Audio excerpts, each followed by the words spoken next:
Medical field ഇഷ്ടപ്പെടുന്ന വിദ്യാർത്ഥികൾ plus ടുവിന് ശേഷം ഫേസ് ചെയ്യുന്ന ഏറ്റവും വലിയ ചോദ്യമാണ് ഏത് മെഡിക്കൽ കരിയർ ഞാൻ തിരഞ്ഞെടുക്കും. ബന്ധുക്കളോട് ചോദിക്കുകയാണെങ്കിൽ അവർ പറയും ഏതെങ്കിലും ഒരു കോഴ്സ് എടുക്കാൻ. ഫ്രണ്ട്സ് ആണെങ്കിൽ ഓരോരുത്തർ ഓരോ കോഴ്സ് എടുക്കാൻ പറയും. എന്നാൽ നിങ്ങൾക്കാണെങ്കിൽ 3-4 വർഷം ഏതെങ്കിലും കോഴ്സ് എടുത്ത് പഠിച്ച അവസാനം ജോലി കിട്ടിയില്ലെങ്കിലോ എന്നോർത്ത് ടെൻഷനാണ്.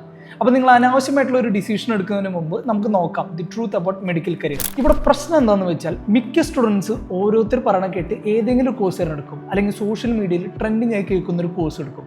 എന്നാൽ സത്യാവസ്ഥ എന്താണെന്ന് പറഞ്ഞാൽ ഇതിൽ കുറച്ച് കോഴ്സുകൾക്ക് വളരെ ലിമിറ്റഡ് ആയിട്ടുള്ള ജോബ് ഓപ്പണിങ്സ് ഉള്ളൂ. ഇതിൽ ചില കോഴ്സുകൾ കേൾക്കാൻ അടിപൊളിയായിരിക്കും, എന്നാൽ ഫർദർ സ്പെഷ്യലൈസേഷൻസ് ചെയ്തില്ലെങ്കിൽ നിങ്ങൾക്ക് പരിമിതമായിട്ടുള്ള സാലറി കാണുള്ളൂ. അപ്പോൾ നിങ്ങൾ ഇന്ത്യയിലും എബ്രോഡിലും ഈ കോഴ്സുകൾക്കുള്ള ജോബ് റോൾസ്, സാലറി, സ്കോപ്പ് എന്നിവ നോക്കിയില്ലെങ്കിൽ നിങ്ങൾ വർഷങ്ങൾ വേസ്റ്റ് ചെയ്യേണ്ടി വരും. മിക്ക സ്റ്റുഡൻസിനും മെഡിക്കൽ ഫീൽഡ് കരിയർ വേണമെന്നുണ്ട്, എന്നാൽ MBBS BDS പോലെ 5-6 വർഷം പഠിക്കാനും താല്പര്യം കാണില്ല. അങ്ങനെയുള്ളവർ നേരെ BSc നഴ്സിംഗിനോ അല്ലെങ്കിൽ GNMO സെലക്ട് ചെയ്യും. എന്നാൽ ഈ ഒരു പ്രൊഫഷൻ എല്ലാവർക്കും സ്യൂട്ട് ആകുന്നതല്ല. കാരണം ഇത് അത്രയ്ക്കും ത്യാഗം സഹിക്കേണ്ട ഒരു പ്രൊഫഷനാണ്. ഈ ത്യാഗം കൊണ്ട് ഉദ്ദേശിക്കുന്നത് വേറെ ഒന്നല്ല.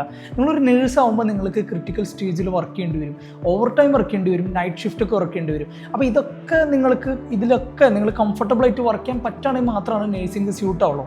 കാരണം ഇതൊരു സോഷ്യൽ സർവീസാണ്. ആ ഒരു മനോഭാവത്തിൽ വർക്ക് ചെയ്തില്ലെങ്കിൽ നേഴ്സിംഗ് നിങ്ങൾക്ക് ഒരിക്കലും സ്യൂട്ട് ആകില്ല. But nursing is A promising area. നിങ്ങൾ നേഴ്സിംഗ് പഠിച്ചു കഴിഞ്ഞാൽ ഉടനെ തന്നെ നിങ്ങൾക്ക് വർക്ക് ചെയ്യാൻ സാധിക്കും. കൂടാതെ നിങ്ങൾക്ക് നല്ല സാലറി പാക്കേജാണ് ഇന്ത്യയിലും എബ്രോഡിലും നേഴ്സിംഗ് എന്ന പ്രൊഫഷൻ പ്രൊവൈഡ് ചെയ്യുന്നത്.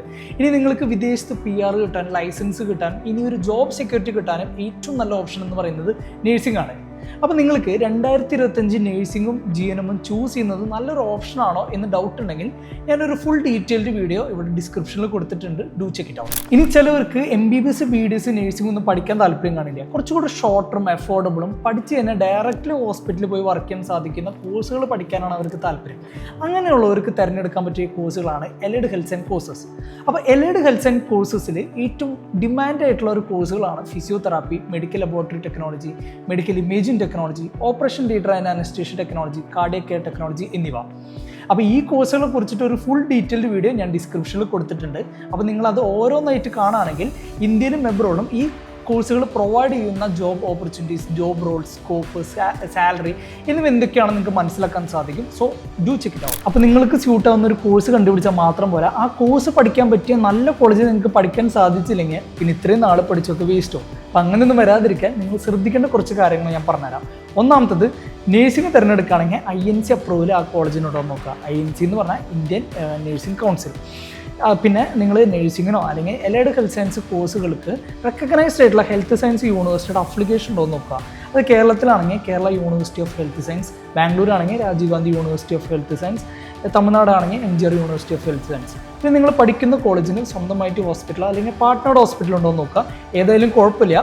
പിന്നെ മൾട്ടി സ്പെഷ്യാലിറ്റി ഹോസ്പിറ്റലാണെങ്കിൽ കുറച്ചുകൂടി നല്ലതാണ്. എത്ര ബെഡ് ഹോസ്പിറ്റലാണെന്നും കൂടി ഒന്ന് നോക്കുക. കാരണം നമ്പർ ഓഫ് ബെഡ് കൂടുന്നതോറും നിങ്ങളുടെ എക്സ്പീരിയൻസ് കൂടും. അപ്പോൾ നാളെ നിങ്ങളൊരു ജോലിക്ക് വേണ്ടി നോക്കുമ്പോൾ നിങ്ങൾക്ക് കുറച്ചും കൂടി എളുപ്പത്തിൽ ജോലി കിട്ടും.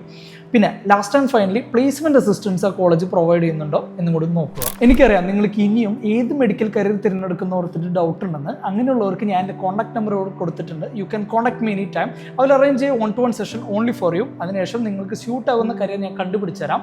പിന്നെ നിങ്ങളുടെ സാമ്പത്തികം ഒന്ന് മനസ്സിലാക്കി അതിനനുസരിച്ചുള്ള ഒരു മികച്ച കോളേജ് ഞാൻ പറഞ്ഞുതരാം. ഇനി നിങ്ങൾക്ക് എഡ്യൂക്കേഷൻ ലോൺ വേണമെങ്കിൽ അതിനുള്ള അസിസ്റ്റൻസും ഞാൻ പ്രൊവൈഡ് ചെയ്ത് തരാം. അപ്പോൾ നിങ്ങൾക്ക് ഈ ഒരു വീഡിയോ ഉപകാരപ്പെട്ടിട്ടുണ്ടെങ്കിൽ please subscribe to our channel. Thank U.